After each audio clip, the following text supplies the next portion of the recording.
from the time that he was little, there was just something special about, well, we don't call her Ella or Elle, we call her Boo.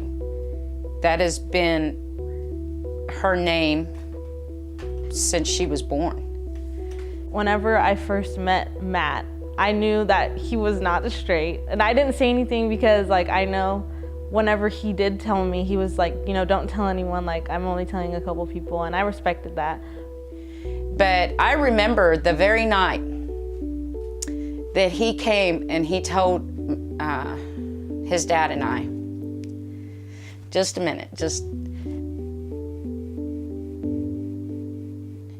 and he said, I need to tell y'all something. And that's when he told his dad and I that, you know, he was gay. And I just looked at him and I told him, I said, Boo, I already knew that. And it's okay. Because at the end of the day, it does not matter. She is still my child.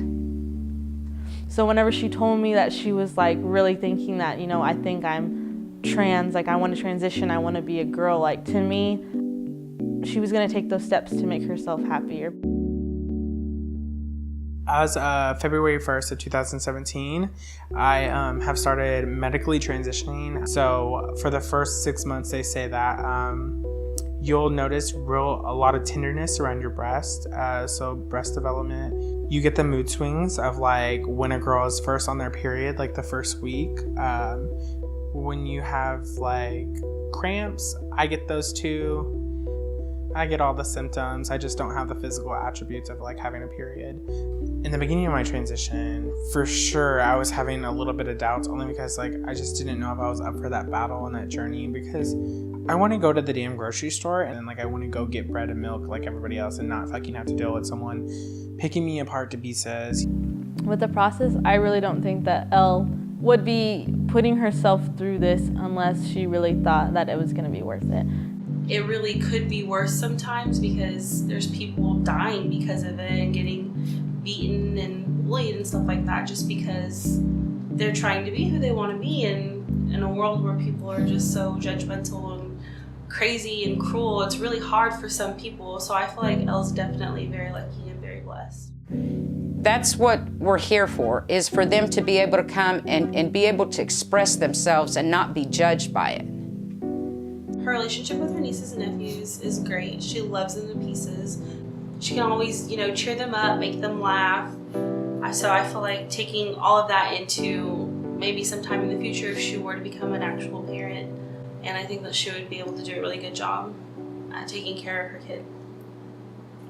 Sometimes I get a little bit overwhelmed with the fact that like I know I will never be able to have kids.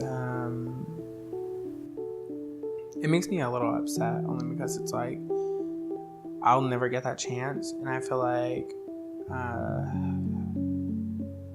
I've never really questioned God or like why things work out the way they do, but I feel like that was the one thing that kind of made me upset, because it's like, why do I have to endure all this if I don't even get the like benefit of having kids?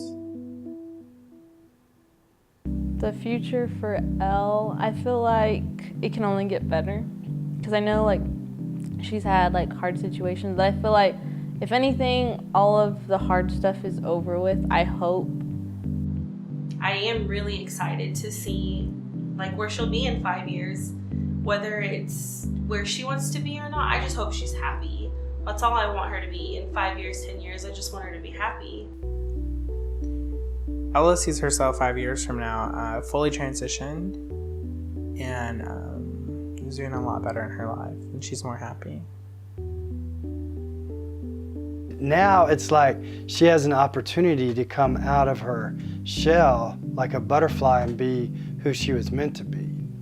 And I find that courageous, and I would say when I look at role models for heroes, she is my hero.